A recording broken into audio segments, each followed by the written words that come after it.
You're listening to the Podcast Detroit Network. Visit www.podcastdetroit.com for more information. Hey, welcome. This is episode 280 of the IT in the D show, and we have a special guest this week. We're very lucky and fortunate to have the founder and CEO of Tempered Networks, Jeff Hussey, in the house. You might also remember him. He was also the founder and CEO of F5 Networks. Very lucky to have him in studio, and we look forward to a phenomenal conversation. But guess what? I have news for you.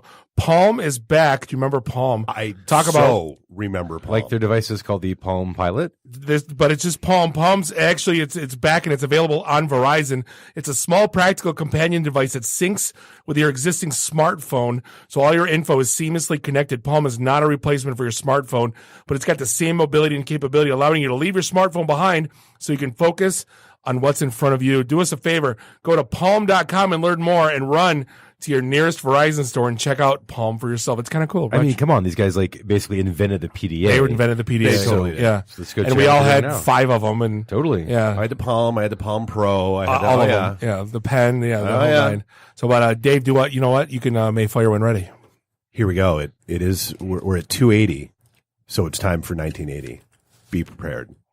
You're listening to the Podcast Detroit Network. Visit www.podcastdetroit.com for more information. Following program is intended for mature audiences. It's I Love the 80s, and this is 1980. This is Max Headroom, and what you're about to witness is one of the most sinister-sounding intros to a trailer to one of the greatest epics ever. This is Billy D. Williams. Bob and Dave and I are enjoying a Colt 45 right now. And remember, IT in the D, it works every time. Good evening, I'm John Davidson. I'm Kathy Lee Crosby. I'm Fran Tarkenton. On tonight's edition of... Just where do you guys think you are? The Library of Congress? Detroit? Beyond the sun? Any of those right?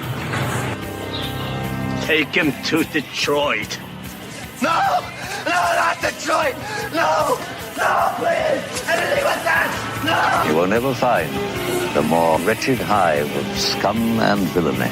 Then don't come! Shut up!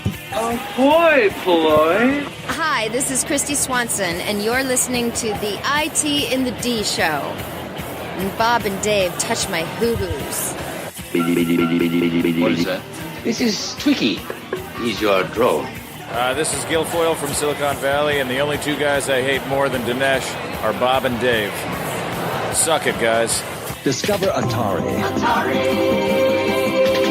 And discover how far you can go. What's up, everybody? This is Billy Zapka. Sweep the leg. Listening to IT in the D show. No mercy.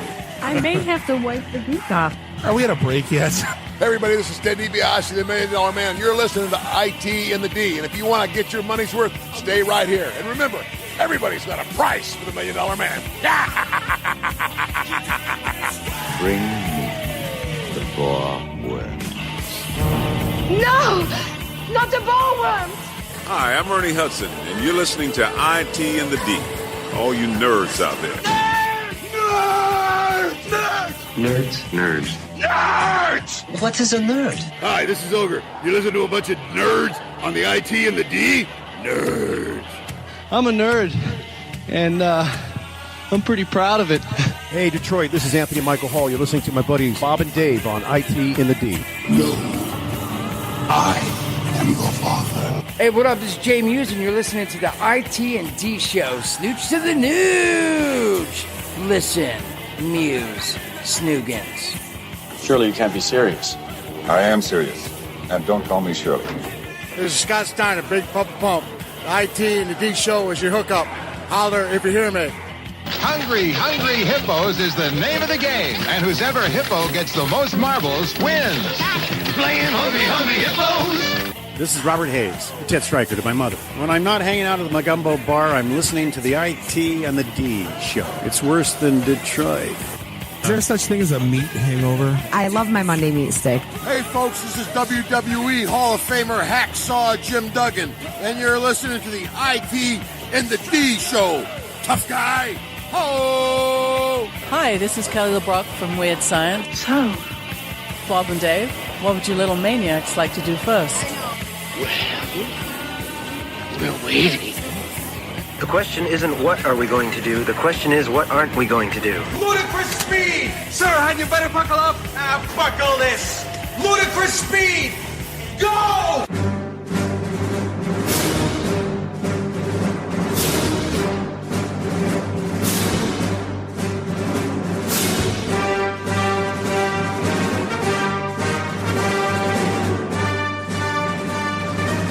And after that intro, Mr. Hussey has left the building. Wait, I'm just kidding. Welcome. Thanks for hanging out with us. This is episode 280 of the one and only IT in the D Show. We are broadcasting live here in Studio One in Podcast Detroit in beautiful Royal Oak, Michigan. This is Bob the Sales Guy. That is Dave the Geek. Nuri the FNG is back from his trip from Thailand and has lived to tell the tale. Randy, I do the Twitters, is in studio. Find us online, itinthed.com, and do us a favor. Give us a like on the socials and subscribe to us everywhere fine podcasts are sold. The Eero home Wi-Fi system brings you a fast, reliable connection in every room of the house because life's too short for bad Wi-Fi.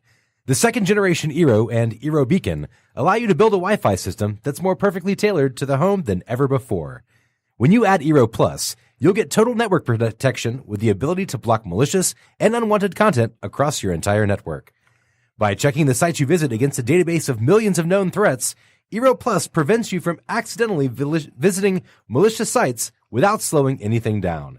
Eero Plus automatically tags sites that you visit that contain violent, illegal, or adult content, so you can choose what your kids can and can't visit right from the Eero app. My kids are so not happy about that feature. The family profile. I got the dad. It's winter break. Can you turn on the Wi-Fi past 9:30? I'm like, fine.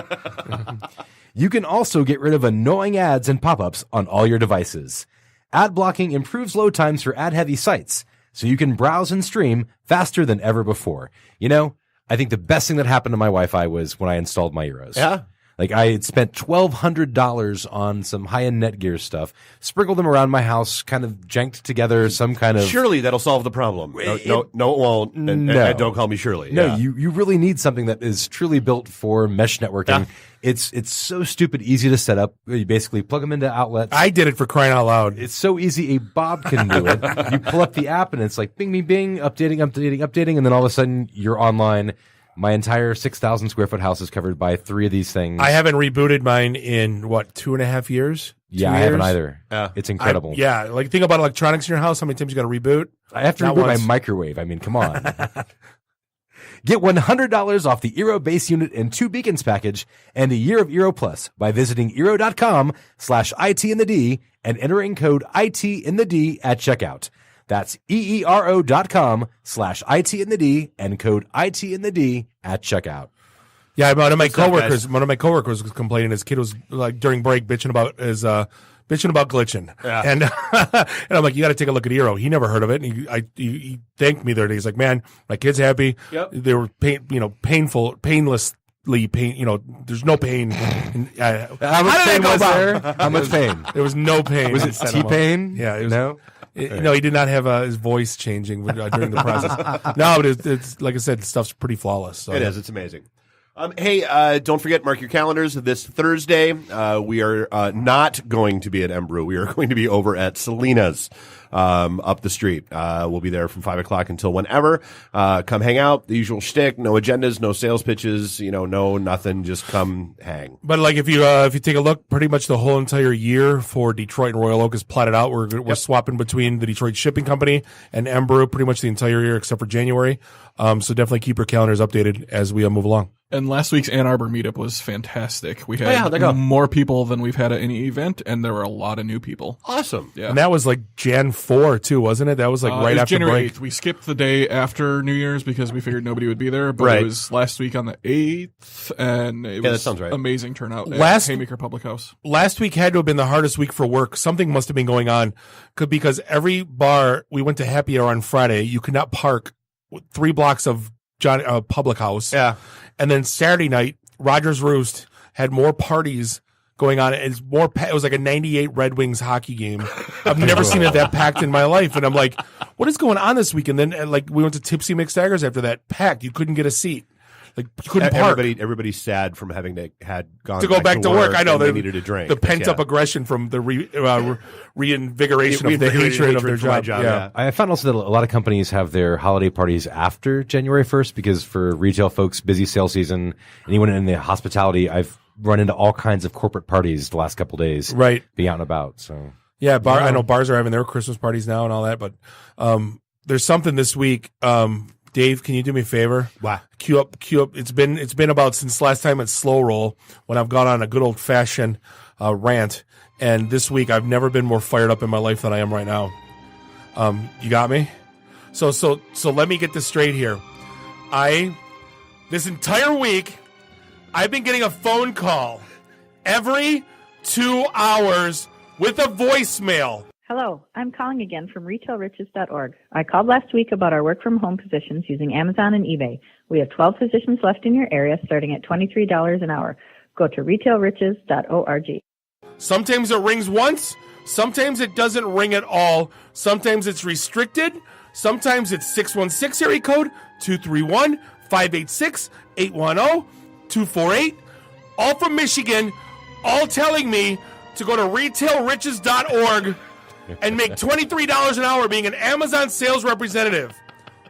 You can't leave a voicemail. You can't push 2. You can't call. If you call them back, you got the exact same message you got. So, of course, I'm blocking numbers. I'm blocking them. I'm getting voicemails at 11 o'clock at night every night for the past 7 nights. I wish I was kidding. So I go to retailriches.org, which is blocked on eRoll Plus, by the way, which I tried. And I tried to send you the link, Dave, by the way. And it was called like something hate. Like Facebook blocked it before I could even send Messenger? Before I could even send it in Messenger. And all it is a link to go to another site to sign up to be a damn Amazon dropship reseller. The GoDaddy, they're protected. I swear to God, I feel like Clark Griswold right now because someone bring me the head of the person that owns or that signed the contract to make that phone call for retailriches.org.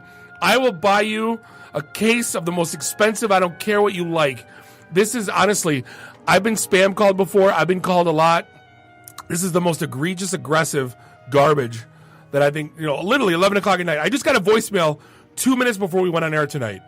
And I knew at 12, it's 12 seconds long. And it's honest to God, I want to put a hit out because you can get me. Delete that, Dave. Edit that out. But you know what I said. It's because you were listening to the Godfather music. It influenced you. Oh, seriously, I want Michael to go out and do some dirty work for me. So I just went to that address, and it redirects to a .pw address, which is the country code for Palau, but they've rebranded it as Professional Web. I will buy is anything but. Where's Palau? I'll buy a plane ticket tomorrow and go just knock on doors. I think they're actually headquartered in Bowling Green, Kentucky, according to the Better Business Bureau. I'm flying. And I have a 270 phone number for them. You want to give it a try? No, because it's the damn. I went there and it's the damn voicemail. Niedermeyer dead. Like I'm seriously, I've never been like. Again, because here's the thing: I'm a sales guy. I get calls all the time from all over the country, and I answer. You have to answer. I have to answer because it could be anyone, and then I got to deal with this crap all I think what day you long. really need to find is some anxiety pills. There's that.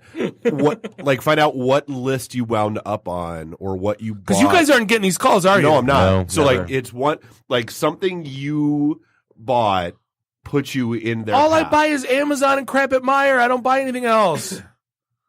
Facebook ads, Bob. Oh, I buy everything on Facebook ads. Worst habit, Rob. Rob Goss in the house, by the way. He was on about 10 episodes ago. Guest. It's like Facebook knows me. They'll have the latest one today was like a Dalai Lama T-shirt, and it said Gunga La Gunga underneath from Caddyshack, and I'm like, how do you know that I want that shirt right now? So I have to buy it. Like literally, I have a whole closet full of these like Facebook ad T-shirts. I know I'm in trouble when I come up to the door and there's a UPS driver there, and he's in a full conversation with my wife every single time I come home. Right. I love Amazon and Facebook and everything else. Right. So, and if you're gonna find and stalk them and harass them online, Bob, you better do it before March. Why? Because online bullying becomes illegal in the state of Michigan. Would this be considered online bullying? I don't know. Like if you were going to go talk smack about them or troll them or whatever, I'm just saying. I want to online bully the hell out of them right now. So I have until March. The whole month of April, it's go time. You can't look them up. You can't find them because it's been blocked everywhere. There's only like 3 instances of them on Google. Right. Like I want them all dead. I didn't mean that if somebody dies in the next week or two. It's okay. It's not going into effect until March. Oh, thank God. Until March. And it's only a misdemeanor charge unless it results in physical harm or death, and then it's a 10-year prison sentence. So I didn't do it. All right. So, but speaking of fake, hey, did you hear AT&T is rolling out 5G? Really 5G? Well, no. Real tomato ketchup Eddie? Real tomato ketchup Eddie? Well, it's they slapped a 5G logo on their 3 most recent phones, but it says 5GE because you should apparently know that means it's not really 5G capable. Yeah, the E part, everyone should know better, right? Even though it says 5G. So Caston called me to tell me about this, and they're slapping. So can you peel the sticker off? It's not an actual sticker. Oh, like when the grocer puts like a sticker over the expiration date, you're like, wait a minute, it expired 3 months ago. It's like, look at your phone and it says LTE, and now they've got 5GE there, which is basically no different than 4G LTE. Right? But, now, yeah. T-Mobile, though, released a video on Twitter this week where they actually took a little piece of a sticky note and it said 9G on it. And they basically just put it on their phone and like, are we faster now? Oh, you know what's funny? T-Mobile, the Verge says, he goes, that E in the 5G logo is supposed to tip you off that it isn't real 5G, just some marketing nonsense, but there's no way of knowing from looking at the logo. The E, I guess, is non-existent or very small compared to the rest. Remember, friends, a real 5G uses millimeter wave technology. But carriers did this about 9-10 years ago with 4G. Yeah. They rebranded HSPA, which is a 3G technology, as 4G. So when your phone says 4G, it's HSPA, which the people in charge said, okay, yeah, we'll let you call that 4G. So now real 4G is LTE. Real 5G is millimeter wave. Now they can yell first, just like all the news of people. course. Right. You didn't catch Valley of the Boom last night, did you? I did not. No, you mentioned it, and so I already hit. Yeah, so my app to it's a schedule it to so it's a 6-part. It's on Nat Geo. It's brilliantly written. It's basically, if you've seen The Social Network or like any of the Apple Steve Jobs movies, which are, they're like mostly true, right? Mm-hmm. So they come right out and said, hey, this is a mostly true story, but they follow, basically it's Netscape 93 and then theglobe.com, which I never heard of before.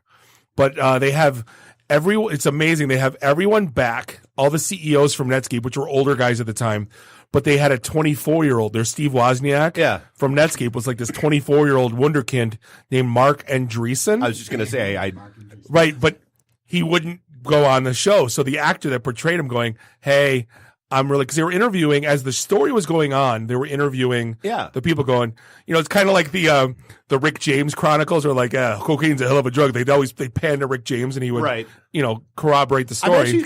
I guess I'm kind of surprised Andreessen wouldn't do something like that. I mean, that was. But he's like, I'm trying to portray him in the best light so not to get sued, and that was like his line. But like, Andreessen supports Milo Yiannopoulos, so he's trying to stay out of the light. Oh boy, politics. But it's really well done. They're basically like, because the guy that was Silicon Graphics, I believe, was the CEO of Netscape. So. SGI, yep. Yeah. Old school. And he's like, we can't go IPO until we're, like 3/4 profitable. And they went like 1/4 not profitable and IPO'd at like $71, like the biggest IPO at the time on vape, on nothing. Like, because at the time it was Mosaic 3. Right. And they were, right. But they were, at the time they were, 70% market share on like 30 million internet users. Oh, yeah. So, I mean, they were it.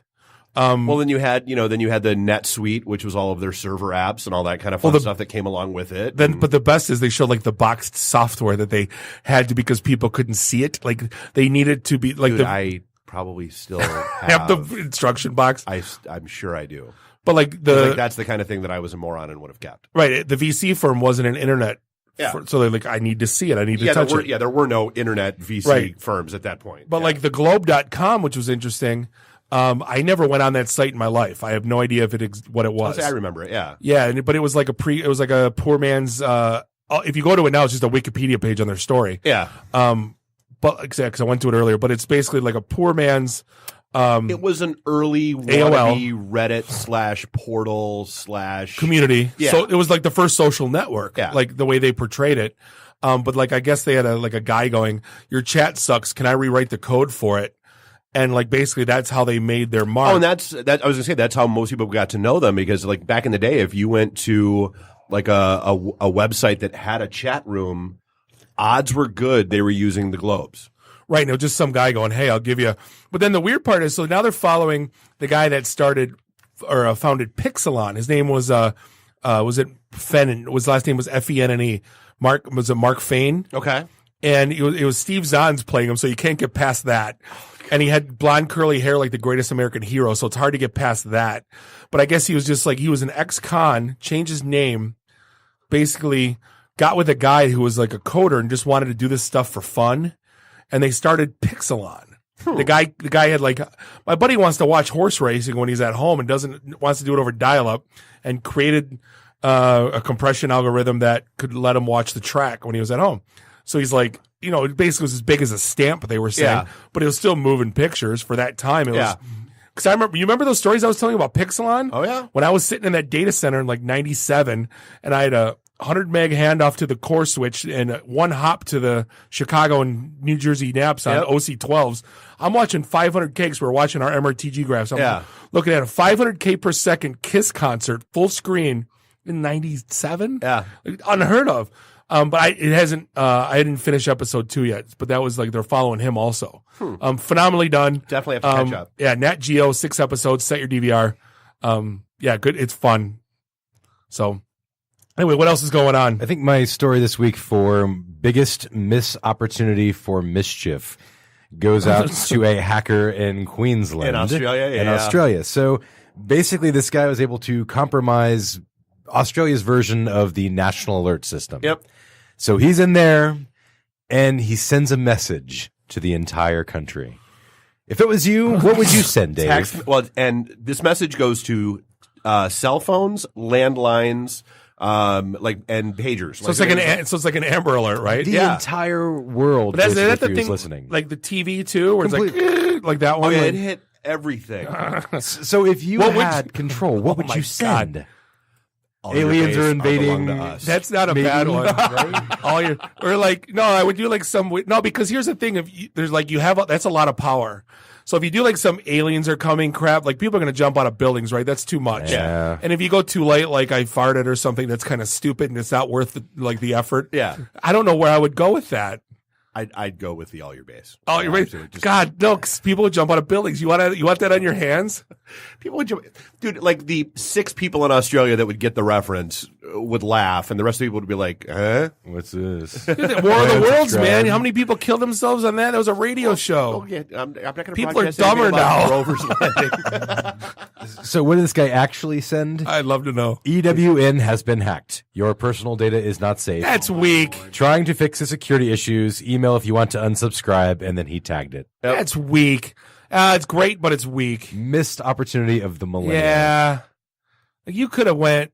Yeah, I was gonna but God, solid old school hacker ethos. Yeah, totally. You know what? He could have sold a spot for bitcoins. right. Like pwned. Like you don't want to go like 2002. I mean, hey, this is broken. Fix it. Right. And they did, apparently, pretty quickly thereafter. They probably hired him. Well, yeah, because they basically said because they couldn't turn it off, so they had to shut it down. Right. Well, that's didn't we learn that from Frank Abagnale Jr. If you're gonna rob and be bad enough where like the FBI or the CIA actually hires you to fix it. Like I don't know what the hell that is. I do think my favorite person is the gentleman in California who spent 3 hours licking a doorbell outside of someone's home. So that was part of remember I told you I was down wormholes, like YouTube wormholes on the TV, ran out of stuff on Netflix, so I started watching. That was one of them, like strange stuff caught on. And that was one of the videos. This dude, literally for 3 hours, just went up to a doorbell and started licking it. Like a ring. Captured on a Ring doorbell, yeah. So, I've seen a lot of weird people taking a lot of weird psychedelic substances. What drug is it that you take to make you lick a doorbell for 3 hours? They just said he has been arrested. And there was a suspicion of substance abuse. They did not name the substance because I think that's what we all want to know at this Rumor point. has it he was overheard saying the snozberries taste like snozberries. I don't know if that's true or not. It's just a rumor at this point. But I could see licking it. Like I dare you to go lick the doorbell. and run like hee. It's like the modern day. No, this was an individual not in his right. But I'm just saying it's like the modern day equivalent of Ding Dong Ditch. Right. So the dude wakes up the next morning going, "What the?" Like, well, because the guys. Well, that's like kind of the weird part of the story is the guy said he starts getting the alerts on it because like I've got a ring and you get an alert on your phone. Yeah, absolutely. That's just motion detected, yada yada yada. And he's like, so I'm kind of wondering like why did it take 3 hours for something to happen about that situation? Like you get those notifications immediately. Yeah, unless he doesn't have his thing set up like where you. Well, he said it was 5 a.m, and he said I wouldn't check my phone till. Well, no, and he said he looked at it and it was like, well, that's weird. My son doesn't get home from work until 6 a.m. I wonder what's going on. There's a lot of traffic and a lot of activity, and start scrolling down. He's what? So I don't know why it took 3 hours, but hey, I hope the police gave him a severe tongue lashing. That was the worst joke of the year by Nuri. Did you hear that? Funny, we talked about Bandersnatch last week. Yeah, this is where I was going. We caught it actually in Bangkok. We got it on streaming device, and we sat there and watched it in bed, and it was such a cool concept. Did you go through the airport turnstile sideways, by the way? No. Oh, it's the old Confucius say. He who go through airport turnstile sideways go to Bangkok. Yeah. Sorry. That's all right. I just trumped Go on, Bandersnatch. So I thought it was amazing. Yeah. It was dark, and then I found the Reddit forums where they talked about all the potential different endings that happened, and it's really, really dark. So I found the 5 that I knew about at the time. Have there been more discovered? There are only 5 endings. Okay. Oh, but they're getting sued by guess who? Chooseco. Choose your own adventure. Have they written any books in like the last 20 years? They said, there's 146 titles that are out, but here's the issue, and this is why I think they're going to win, or I'm damn sure that Netflix is going to settle, is that Netflix entered into negotiations with them to license it. Because they make reference of, hey, this is a choose your own adventure, like the game that the kid builds in the thing. It's a choose your own adventure book, but for video games. And like they were in negotiations for licensing and then just never followed through. There's no way they can own. They do. Really? Oh, they absolutely do. They've successfully sued companies before. Didn't we play BBS games that were basically choose your own adventure like our entire life? It's not. That's the thing is not the making like because like Zork. That's what I'm thinking of. Or Adventure or like anything like that. There's plenty of that stuff. It's the fact that they specifically referenced choose your own adventure books in the context of the framework of the story. It seems like Chooseco might be almost the trademark equivalent of a patent troll. No. They've owned it. It was Bantam Books owned it, and then the trademark lapsed, and Chooseco bought the trademark. Oh, I thought they were the follow up for R.A. Montgomery's family. Apparently not. Yeah, because I thought that they'd had it since 84, 85, I thought. It seems like a very vague thing to own. Yeah, Chooseco, founded by R.A. Montgomery. Yeah. Okay. And apparently in 2007 they filed a lawsuit against Daimler Chrysler, saying that they had a choose your own adventure advertising campaign. They successfully won that one and settled out of court. Well, which is basically winning. And now they've sued for $25 million to Netflix. And I think I get it because they have a very strong brand association. Like, dude, choose your own adventure. Right. Like that was ubiquitous. It's ubiquitous. Is it? Yeah. I had those. I still have all my original ones at my grandmother's house. Oh, the Cave of Time. I got them. Absolutely. Yeah. But now you take something with such dark themes like drug abuse and that was their demonic possession and right. No, I totally get it. So we had maybe like a year and a half ago we had the guy on there doing basically insurance for cyber hacking, right? For cyber insurance. That was a really cool, interesting episode. I was like, this guy's a lawyer. Is it going to be that interesting? And then he just totally phenomenal. blew my mind. Yeah, absolutely. Here's where it gets interesting though. Like Zurich, there was a claim. There was a ransomware for like a snack company. Yeah, NotPetya. Right. Mondelez, which is basically Nestle's new company name, right? So huge snack company. Sure. Not just a little one. So they got just destroyed by malware. Yeah, 1,700 servers and over 24,000 laptops. Jesus Christ. So they filed a claim with Zurich, who they had cyber insurance with. Zurich said, no, it's an act of war and declined it. Because it came from a Russian server. So, like, my definition of act of war and probably Zurich's is probably two different things, I'm assuming. Well, like, if it's not, what is it?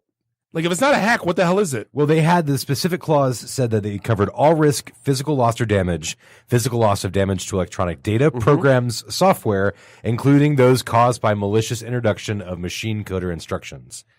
Which in my opinion, is pretty clear cut, right? No doubt. Well, but then you look at any insurance policy, almost anywhere has the whole act of God, force majeure, right? Act of war. Like you've got but I'm sorry that no, that's a hack. That's not an act of war. Kim Jong-un didn't send the malware to bust a potato chip company. Unless Putin got it, a luster Pringles. Yeah. Yeah, right. We must attack chip company. Give me diarrhea. Like, go. It's going to be really interesting to see how this pans out, though. So it seems like the proof, burden of proof is on Zurich to prove that it's actually an act of war. Yep. And they're getting sued right now for $100 million from Good luck. the Nestle company. Well, yeah, because that's the claim. I mean, they lost. Dude, that's a lot. Right. Dude, you lose 1,700 servers and over 24,000 laptops. That's a problem. Yeah. Well, not just business. A prospect. Right. Yeah. An opportunity. Nice. Hit the bell on that one. So did you by any chance was able to access I-75 over the weekend? Yes, because I wasn't going down to Monroe. Oh, so Monroe, if you were, this is every once in a while the internet. I love the internet. Well, and actually going to Monroe would have been fine. Right. Coming back from Monroe, you'd have been shit out of luck. I give him a lot of credit. There was a big semi full of, and I give him credit because they didn't do poo water like last time, but basically it was full of human waste. And every news, which again, even the story that came, why was there a semi full of human waste? It could have been on the Porta-John. That's what I assumed. Okay, but those are usually in the big tankers, not like. Yeah, right. So this thing tips this over. looks like a dump truck. It was a dump truck. So here's where every Jesus, how can we miss that? If so now Channel 7, Channel 4, Channel 2, M Live, Metro Times, everyone posts this article and the comments were like absolute gold. Like there was not the only joke there's joke after joke after joke. So of course the only one I could come up with that got, I think I got like 40, 50 likes was he called the shit poop. Or they called the shit poop. Right. Which made me, but like everyone that's a real shitty job and like any joke pun. But I'm like, they knew what they were doing. They didn't have to report on this, right? Like, but they knew social media is gold. Breaking news. Like if crack fries and spilled poop, like it's pretty much comment gold. Guaranteed for comment gold. Which are now cosmic fries. Because they're adding Molly to them. Chad, our friend Chad put, the families of the Challenger explosion are offended by this choice of name. I'm like, someone was going to say it. So who else is having a really shitty time? Detroit sports fans. Saturday we crossed a milestone of 1,000 days since any Detroit sports team has won a playoff game, and there's probably going to be another 1,000 the way things are looking. Yeah, it's not. I mean, you think about like I said. I mean, I stopped paying attention to the NHL a while ago, but and that was the only one I really paid attention to. I didn't realize the Wings had fallen that far. No, the Pistons will win a couple this year. Yeah. Why do we even try anymore? Fold. The universe is meaningless. They're packed all the time. It's a stupid thing. Football especially. They suck. Yeah, Lions games are always packed, but whatever. Hey, did you I know Randy, you keep your mouth shut because I know you know, but have you heard of Chariot? Did you know what that was? Like Ben-Hur? Is the ride-sharing service for Ferndale, right, that they were using to kind of augment their public transportation. Ford owned it. Oh, Ford was an Uber-ish, but it was busing, like taking people to park. Apparently, it went out of business. I'm like, maybe because no one knew what the hell it was. Like they, yeah, I didn't know it existed. I didn't either. It until the news this week, basically. Okay, Randy, you can talk now. How did you know what it was? I live in Ferndale, and they had piloted it when Livernois was under construction in Ferndale. What did they take people to and from? What was it? Who was it for? It was for Axel Brewing over on Livernois, mostly, and the businesses over on Livernois. So they subbed them to take people from parking lots to them? Yeah, yep. Okay. So they could avoid the road construction there. Right. And because all the street parking was ripped up as part of the road construction. Okay, so they took 12 people to the brewery every night, and then what else did they do? They made a big circuit all over West and North Ferndale. So they went to several places. They had stops at the brewery and downtown and a couple of neighborhood pickups as well. Yeah, right. The part of the article, like the article said that they were averaging 5 people a day. What? I overshot it with the 12. Like apparently it was Detroit, New York, San Francisco. Yeah, this was a startup that Ford acquired. Yeah, and it was in select locations. And Ferndale, Ferndale was the Detroit location. Five. So apparently, Andy, our friend Andy Diderossi from Detroit Bus Company is outdoing. He's gold for being opportunistic. I think he's going to replace them. He said he's got news coming up, and he's going to. So if you want to follow Detroit Bus Company on Facebook, he should have interesting news in the next couple of days. Apparently, Ford also did not consult with the city of Ferndale before pulling the plug. Because so it's like Bird. City of Ferndale pulled the plug. Or City of Ferndale announced that Chariot would be available full-time after this pilot was successful to mitigate the parking loss for their new parking garage construction. Oops. Yeah. So Ferndale is panicking, trying to find an alternate solution. Well, and that would make Andy's always done a lot of stuff. That makes perfect sense. Yeah. All right. Sorry to steal your thunder, Andy, if that's where you're going. No, nobody listens anyway. So. No, we're not going to release for 2 days anyway. It's on Facebook now, right? So yeah, he's announced it. Oh, okay. Hyper. Anyway. Is that what he's calling it? Oh, yeah. Cool. We like Andy. We're going to take a quick break. We're going to be back with the founder and CEO of Temper Networks, Jeff Hussey. This is the IT in the D Show. And we'll be right back. IT in the D. Read. Meet. Listen. Networking Detroit, one beer at a time. Hey, this is John Schneider from Nip Tuck Smallville, the haves and the have-nots. Oh, Dr. Quinn, Hot in Cleveland, Secret Lives of the American Teenager, and just about everything you can possibly imagine. And oh yeah, the Dukes of Hazzard. You're listening to Bob and Dave. It's the IT in the D show. ITinthed.com. Welcome back. This is segment 2, episode 280 of the one and only IT in the D Show, broadcasting live here in Studio One in Podcast Detroit in beautiful Royal Oak, Michigan. Bob the Sales Guy, Dave the Geek, Nuri the FNG, Randy, I do the Twitters. Find us online, itinthed.com. You want to know why? Because we are IT in the D. And brand new year. Yeah. You're still not. And we love you so much. We still do. Muy, muy. I don't think we're ever going to forget. No. Never. Besitos. Never, ever. Forgiveness, that's for the weak. Forgive. Don't forget. Don't forget. Yeah, exactly. But hey, we seriously, we got very lucky. Right before we do the intros, I want to thank Rob Goss for making this happen. But we are lucky enough to have Mr. Jeff Hussey in studio with us. If you don't know who he is, he's the founder and CEO of Tempered Networks, and also he was formerly the founder and CEO of F5 Networks. Thank you for hanging out with us and putting up with our tomfoolery. Hey, thanks for having me. Absolutely. So, I mean, hanging out with Rob all day, I can see why might be a little bit better than having to talk to him all day. So we sincerely appreciate your time. This is day 1 of 2. Oh, geez. So yeah, you're a mess. So I guess let's get right down to it. Tempered Network, Zero Trust. That's what we all associate it with. How did you already know about it? Were you, I guess, walk me through the founding of Tempered Networks. So there I was just in the middle of my sabbatical that lasted about 10 years between right. F5 and the next thing I did.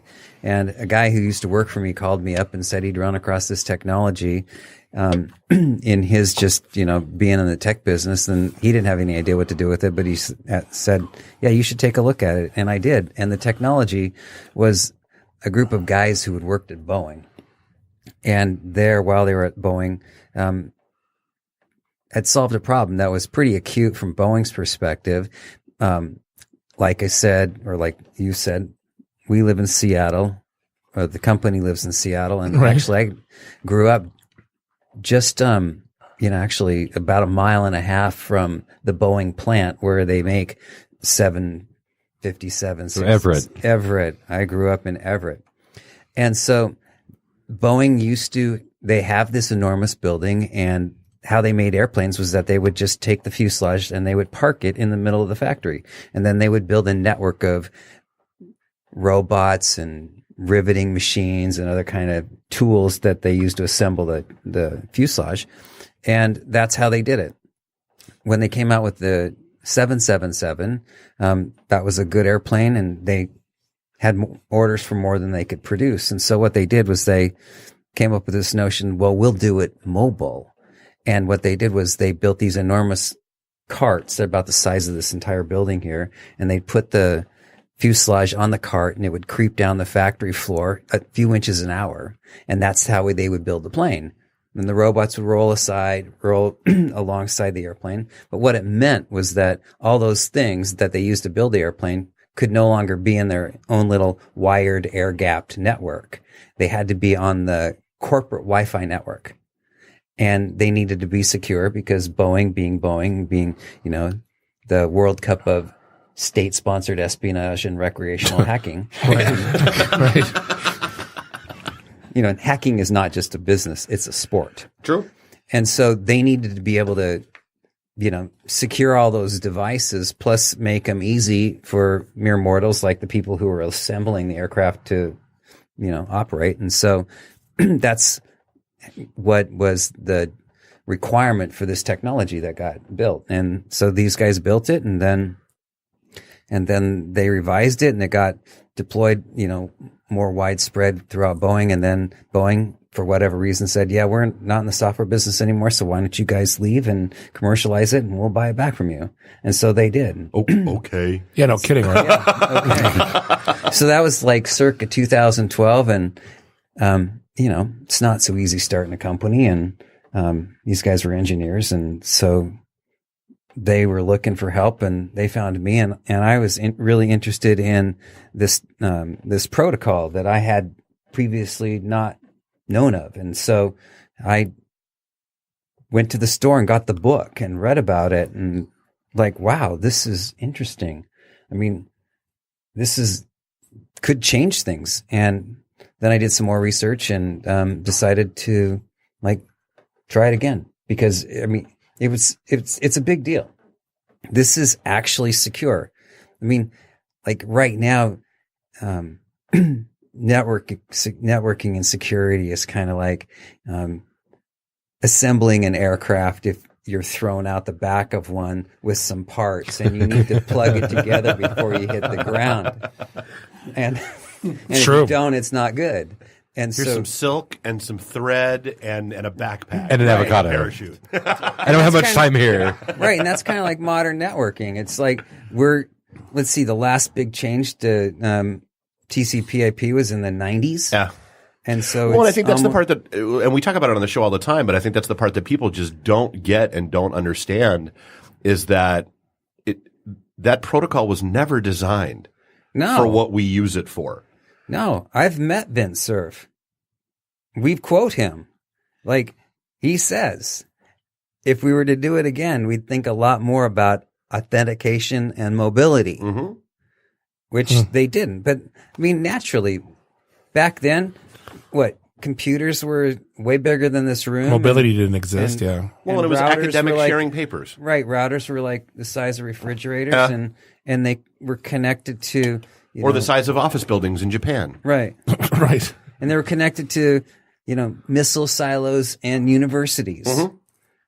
Now it's connected to everything. Yeah. And so, yeah. Now your toaster can tell you when your bread's done. It needs to change. And so that's kind of what I saw. It's just like back when we did load balancing. It's like, really, there's not enough money on earth to keep buying bigger and bigger in servers to plug them in one at a time for each website. Somebody's going to figure it out. You know, you got to you're going to need to just divide the load between them. And if you do that, lots of people will need that gizmo. And sure enough, that turned out to be the case. Now, no one will build a website without a load balancer. I mean, that would be insane. And I think in the future, no one will think about trying to, you know, build a secure network using TCP/IP. That will be insane. So I guess because like you were saying, you know, the last change to TCP/IP was forever ago. You know, even the change they call it V4, and it was a flag day. I was going to say, yeah, between just the migration from V4 to V6, which has not happened. Yeah, it's still, yeah, and all the pushback and blowback and all that stuff. So what do you think the adoption rate on this is going to be, and how how fast do you see companies trying to turn the corner on this? Well, I think that people have tried to turn the corner on IPv6. But what IPv6 is just a much more complicated version of IPv4 with the bigger address space. But IPv6 doesn't even begin to approach or address the underlying issues that IPv4 really need to have addressed. Oh, for sure. So it addresses the size of the namespace, but it doesn't address the lack or the inherent lack of security, much less the inherent lack of mobility. Whereas the thing that was really cool about HIP when you dig into it was not only does it address those things intentionally, separate locator and identifier in a session establishment and give you mobility, it introduces another namespace. And with that, you can do some really interesting things. So you're not tied to, you can still use the underlying infrastructure, the IP infrastructure for what it was designed to do, which is locate the endpoint, but not use it for identity or anything else. And so that's what we do.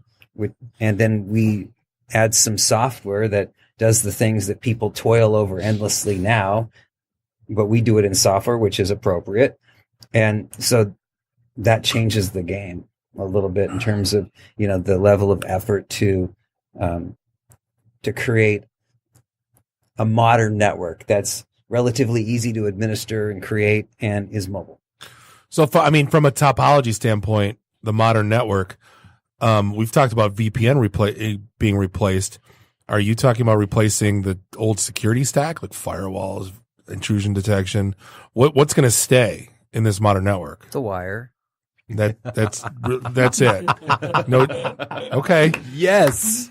Yeah. I think about like any large company that has lots of assets, multiple branch locations.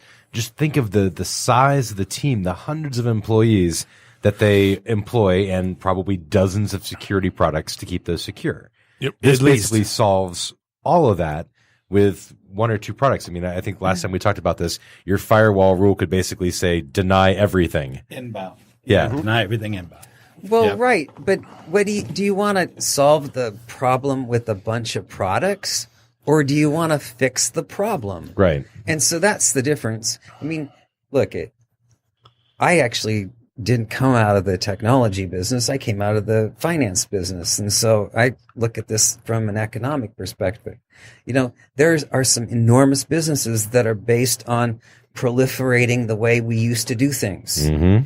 And to introduce something that's new and radical is,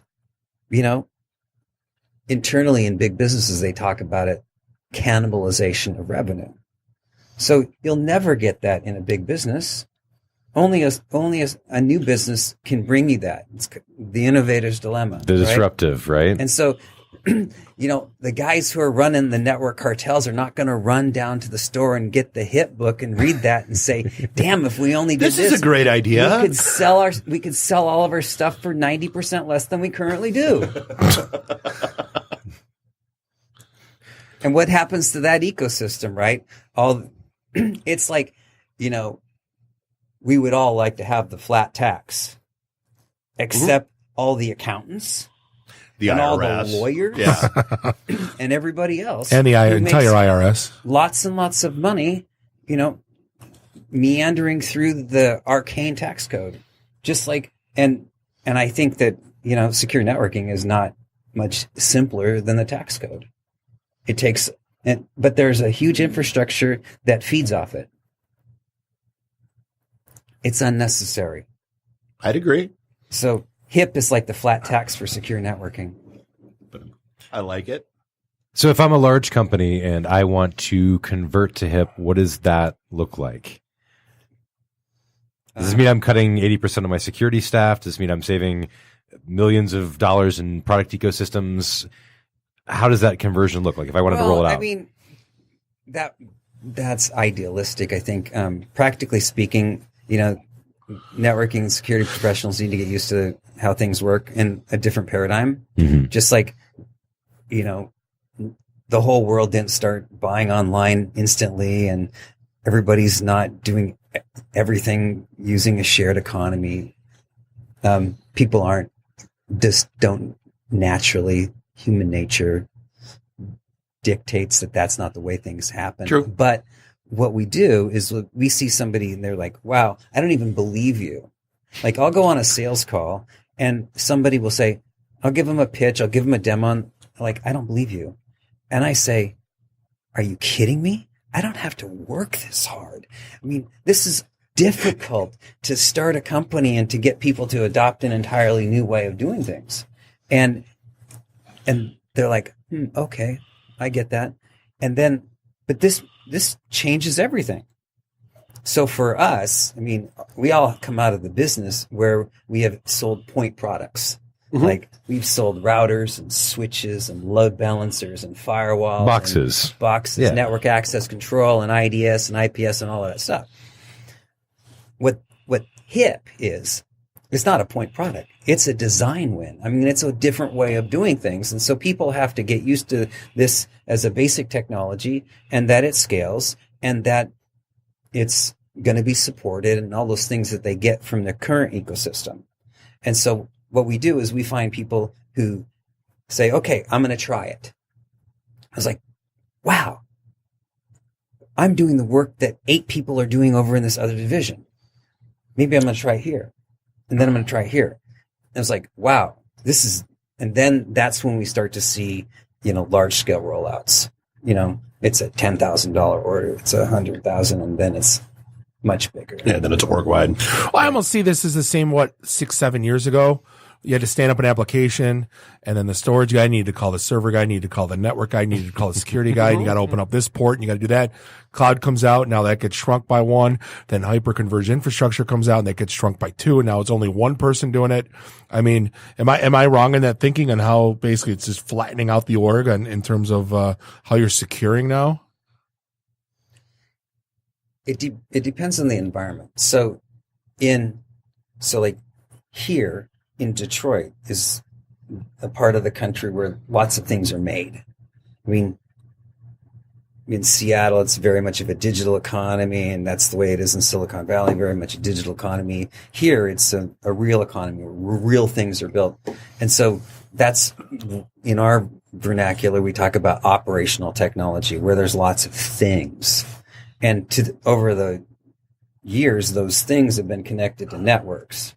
And so now there's all this OT networking.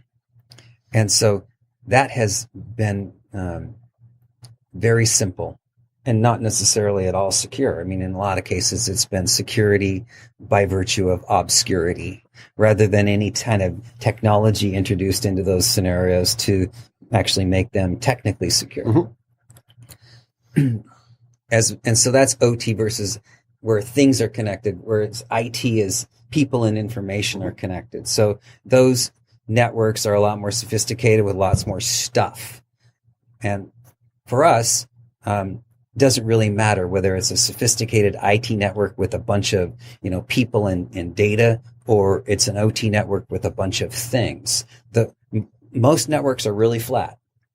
So it's a lot of endpoints on a really flat network, very close to the wire, that need to be fixed, or in our parlance, segmented, mm-hmm.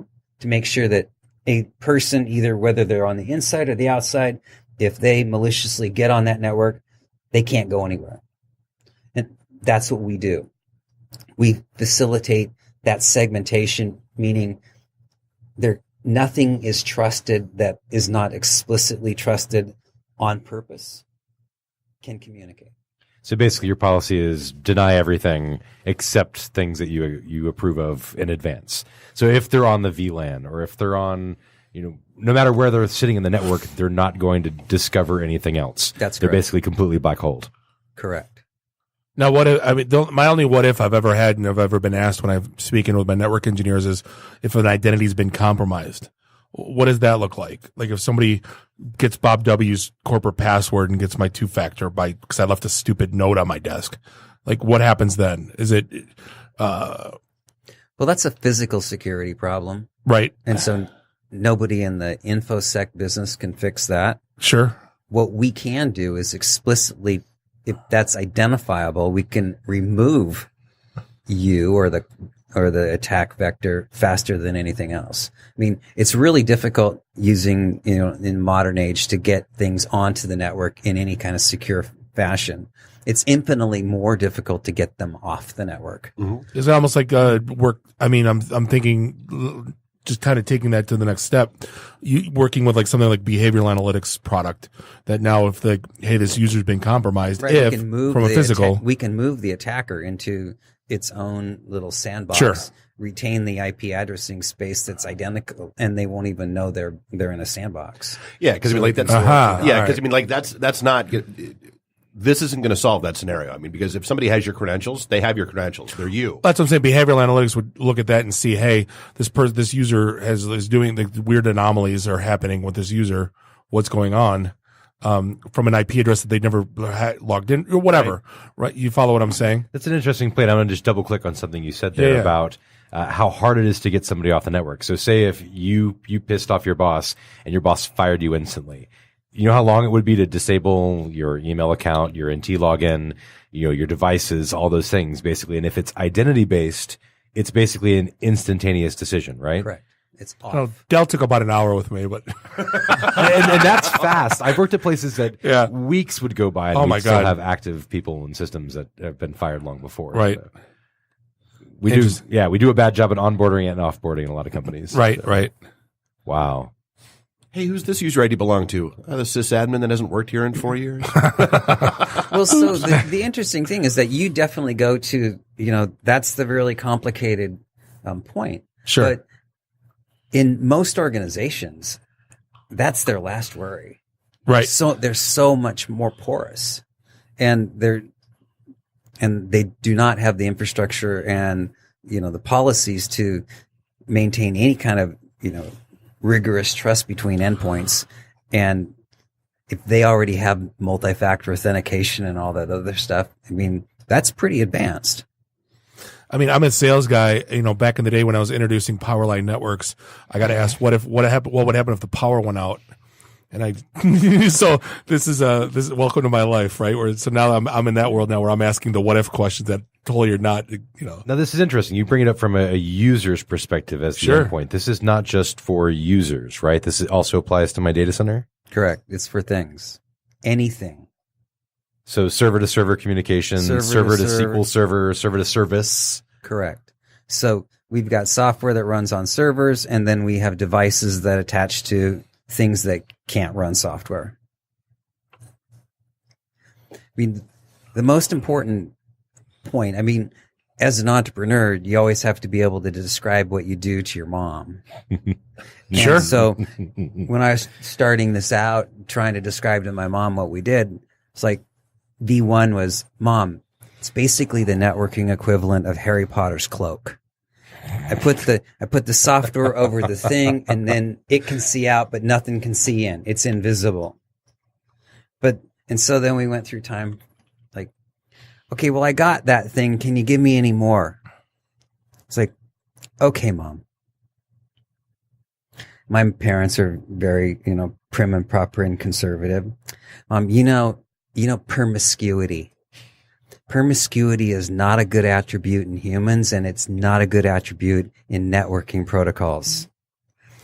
And so what I have is the difference between a promiscuous protocol, which will connect to anything and with anything it can see, and a monogamous protocol who will only connect to somebody you say I can. That's the difference. That's the difference between TCP and HIP. I got so many jokes I can't know where to start. I know. I wanted to tee one up for you. It's an arranged marriage. So what you're saying is TCP/IP is promiscuous. That 2 a.m. last call? Right. That's its mode. It has a promiscuous mode, and it will connect to anything it can see. I actually really like that definition. No, it is. It's phenomenal. So what didn't we hit on? I think everything. Well, I kind of want to go back. Can we go back in time? Yeah. Like I think F5 networks. It's one of the there's only 15, 18 of those companies, right? Where it's pretty much ubiquitous in the stack, right? I've been with HP and Cisco and little time at Dell my whole career, and it's always the Riverbeds and the F5s. It's always part of the ecosystem. Right. I mean, you're 1996. You come from a finance world. I know you said it's a money play, but like, talk to me about founding F5. I mean, Well, that was something else. So, I had worked in my background. I was a bond trader, and then I went to work for companies that don't really do what they do anymore, which was we used to sell quote machines. And the movie Wall Street? Yeah. Starring Michael Douglas Oh, and yeah. the big wall with quote machines people back in the day would pay, thousands of dollars a month for those things. And so I was selling them. And I had a big territory that was covered with virtually nothing. And that was north of LA, west of Chicago. And I had to sell these quote machines to people, and they had to be inexpensive enough to compete with everyone else who used different communications tactics. And so I learned about the WAN and different kind of technologies just to be able to sell enough machines to make my quota. And in doing so, I learned how networks work because, basically Wall Street back in the day was an X.25 network. The New York Stock Exchange and NASDAQ published the quotes. They'd drop them on this packet switching network, and they'd get disseminated and pumped out and mostly to 4 towns, New York, Chicago, LA, and San Francisco. Sure. But those were noteworthy, not towns that I was working in. And so I've learned about packet switching and how to bridge an Ethernet LAN between, say, Great Falls, Montana, and Seattle, Washington. And so that's where I learned about networking and figured out that, hey, there's really 3 parts. There's the transport. That's the communications that everyone uses. There's servers. And then there's people to make the stuff work. And that was like, I took an econ class. I heard about, land, labor, and capital for the elements of production, and in the network, it's transport, servers, and people. And so I hooked up a few of my clients using a frame relay and got fired for that. And so then I went out and built a frame relay network. When I was a kid, I bought Cascade switches and connected cities on the West Coast to Hawaii and Guam, and became first internet service provider in Honolulu. Really? And then I couldn't. What year was this? This is 1995. Okay. I would say most of us were happy with like 56K modems and AOL in 95. I'm just saying. Well, I had a 56K optical circuit. Oh, nice. Nice. A DS1, and it was thousands of dollars a month. Sure. So then I had to sell a bunch of customers so I could afford that. Okay, but that's not all that interesting. What was interesting was that it's basically, transport, servers, and people. And so the move from circuit switching to packet switching changed the economics of internet transport. So all of a sudden you didn't have supercomputers connected over, say a 1200 baud modem. You had supercomputers that were connected using, DS3 or what, because they could afford it. It wasn't 50 times as expensive for 4 times the bandwidth. And all that, and what that did was that moved the performance bottleneck to the servers. Because back in the day, traffic on the public internet was doubling every 90 days. And so somebody would put a website on a Spark 5 that they paid, $5,000 for, and they'd have 50 browsers, and that was all cool. And then they'd have 80 browsers, and the user experience went down a little bit. And then they had 100 users, and the user experience was non-existent. And then, they had to go out and get their Spark 20. That cost $25,000. So it was 2x IO performance and 5x price. And my observation was that the internet would never be big under those economics. Somebody needed to figure out how to, balance the load between a bunch of cheap servers. And so found some guys who thought they could do that. Turned out they were only joking. But, but we got, that's we started the company and built the software, and then Cisco was a fast follower and came out with a product called Local Director, and we competed with that. It was hard to compete with free, but we did, and then the tech boom started, and we had a hot product, and it was hang on for the ride. Nobody remembers Local Director either. Nope. So no, they all remember the glowing ball. Yeah, because that was the thing that was, it was almost accidental. It was like, we came up with a logo, which was pretty cool, and the name fit right in the nice logo, and then it lended itself to illumination. And what happened was, back then, there were two big co-location companies, you might remember, Exodus and Global Center. And so we sold a couple of load balancers to Exodus. I went down there and said, here's your proof of concept. Bring this back with torch marks on the interface, or give me a purchase order. And they bought it. And so then you got one, then another, and then each cage in these co-location facilities would have a big IP. And then we went back to them and said, well, for high availability, you need to have two. And so that's when the company started to ramp. So what, do you want to, you had some, you started laughing when we were talking about like towards the end days. You want to talk about that? The end days? There haven't been end days. Well, no, for you at F5. We went public in, actually just under 20 years ago. It'll be a 20-year anniversary in about 6 months from now. Wow. June 4th, 1999. And those were exciting days, really heady days. And what was interesting was that because F5 was so much different than the other competitors, we had stuff that they didn't have, and vice versa. They had a lot of money. We didn't. I didn't know anything really about technology, much less about hardware. And our competitors at the time were companies like Alteon and AeroPoint and so forth. And their load balancers were all based on ASICs. We were based on software. In fact, we invented the appliance business because we originally intended to basically write software and sell a disk with bits.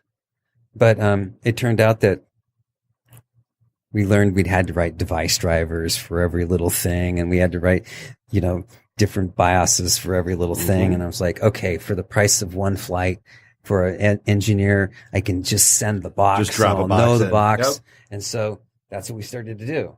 And then everybody wants to see their box in a data center. And everybody wants to see their box in a data center. So what happened was that all these guys could get venture capital. We really couldn't get much venture capital. And so they were all like heavily capitalized. We weren't. So we actually had to sell. But what that meant was that when we went public and we were profitable and we were making money way sooner than anyone else. And so that was great for the bubble. But when the bubble burst, we didn't have to sell. So we survived, and F5 is still, F5. It's not Nortel or it's not Cisco and canceled like the other ones are. No, they were in here a couple weeks ago, actually. So yeah, no, it's interesting.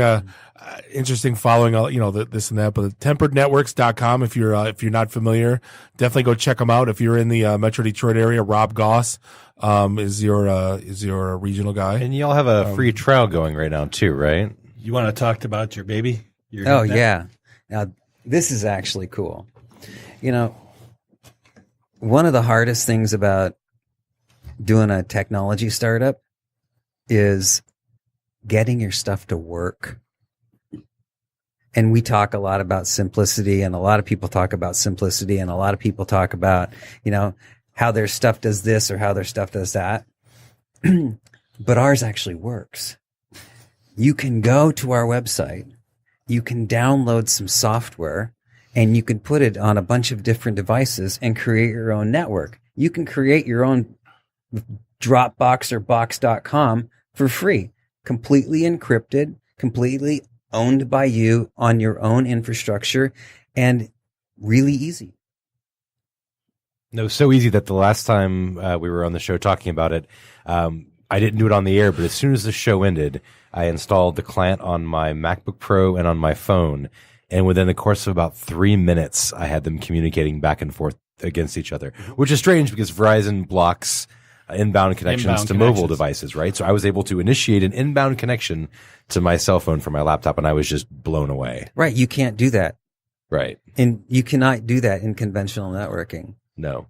And have it be secure. Right. And then just think of the hours it would take to set up the certificates and all the other bullshit basically you have to go through. 3 minutes, 2 devices we're talking. Right. But you couldn't do it with your cell phone because you have to do, it's impossible for you to go through carrier grade NAT backwards. And the key part about that is when you take a look at it, there could be a proxy solution or something else that might try and do it, but they're going to break encryption. Mm-hmm. And that is the biggest issue. When you take a look at products that are out there on the market today, they're going to break encryption. We're not breaking encryption, which is the big change and the big important thing. I know we were talking about, the FBI and the NSA and things like that freaking out when we said that on the air. But at the end of the day, it's exactly how it is. We don't want people to get in the middle of our communications, heck, when we're on the phone with our loved ones or whatever. It's the same thing in regards to our data, and this gives us a tool to actually do that. No, I was just blown away by the simplicity of it. And then the thought of, imagine I was a company and I had 1,000 endpoints to secure like mobile devices.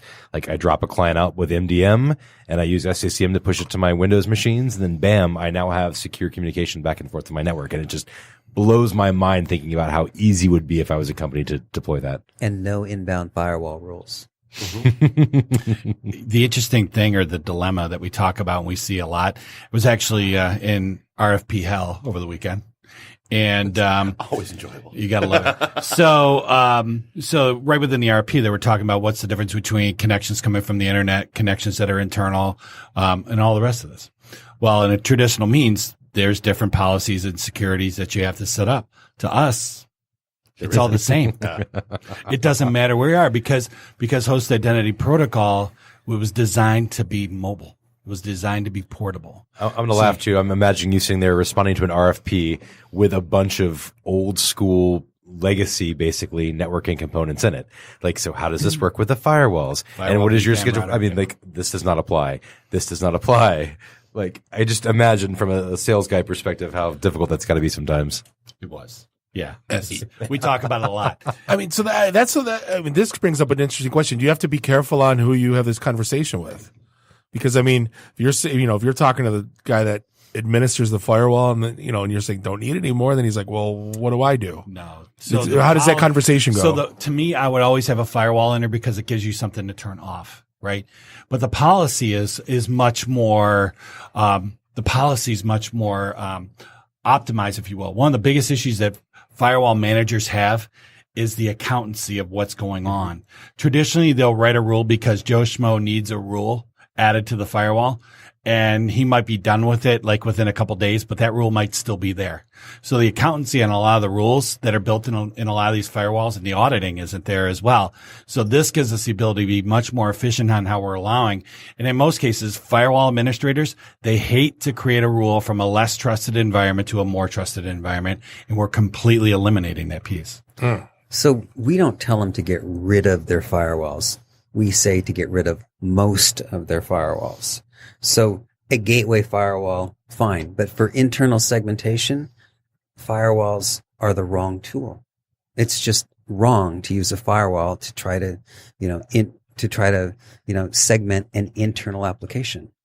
In fact, that's what a lot of our customers are doing is that, back to your question, do people adopt it? Well, they try it and then they realize the implications. And so there are people who pay managed security service providers by the rule.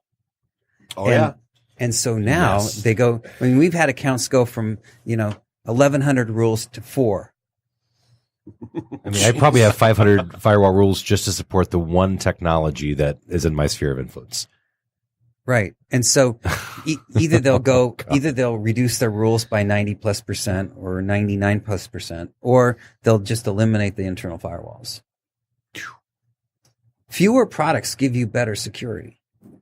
because it's fewer places where you can make a mistake. Reduction of complexity. Right. No, I think this is absolutely revolutionary stuff. When Casson came on the first time, I just was like, I was giddy the entire time. And Jeff, sitting here with you as you're telling stories, I'm just like, this is truly groundbreaking stuff. I'm really excited to see where it goes. We are too. Jeff, it's been an absolute pleasure having you in studio. Appreciate, I guess I would say staying up with us, but you're West Coast, so this is early still for you. Well, So, did we tell people where to find the demo? So the demo is right on temperednetworks.com. Up in the upper right-hand corner, you'll see where it says try it. And you can register right there to get the demo to HipNet. And it's minutes. I mean, from putting in your information to downloading, it's literally minutes. Yep. To implementing. It's Cool. crazy. Just want to make sure we got that out there. Awesome. Rob, Jeff, again, thank you for your time. I sincerely appreciate you coming and hanging out with us. Yeah, thanks for having us on. This is going to end episode 280 of the IT and the D show. We'd like to thank Jeff Hussey, Rob Goss for hanging out with us. Also like to thank Paul and Eero for keeping the lights on. We sincerely appreciate you. On behalf of Bob, Dave, Nuri, and Randy, do us all a favor. Drink up your drinks. Get your phone numbers. You don't got to go home. You just got to get the hell out of here. Drive careful. See you next week. Beat it. See you guys. The emergency destruct system is now activated. Conan, what is best in life? To crush your enemies, see them driven before you, and to hear the lamentation of your women. Long live Flash. You've saved your Earth. Have a nice day. I have come here to chew bubblegum and kick ass. And I'm all out of bubblegum. Nice shooting, son. What's your name? Murphy. Make the run. The run. Game over, man. Game over. It's over, Johnny. It's over. Nothing is over. Nothing. You just don't turn it off. I can't say no, and I don't really want to, so. Well, especially with the back doors open. Yo! Hold up! Time out! Time out! Y'all take a chill.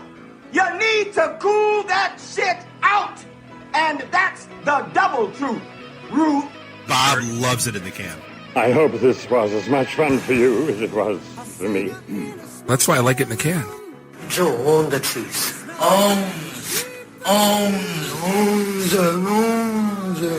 Fear me. My job is to make sure this program is morally upright and cultural and wholesome. Shut up, Mimsy! Shut up, Mimsy! Shut up, Mimsy! Why would, Buick put their cars next to, the Bentleys?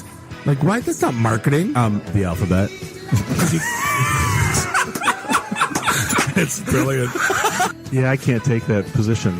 That analogy sucks because it's right. Because you're getting your 8-track tuned up. Are we at a break yet?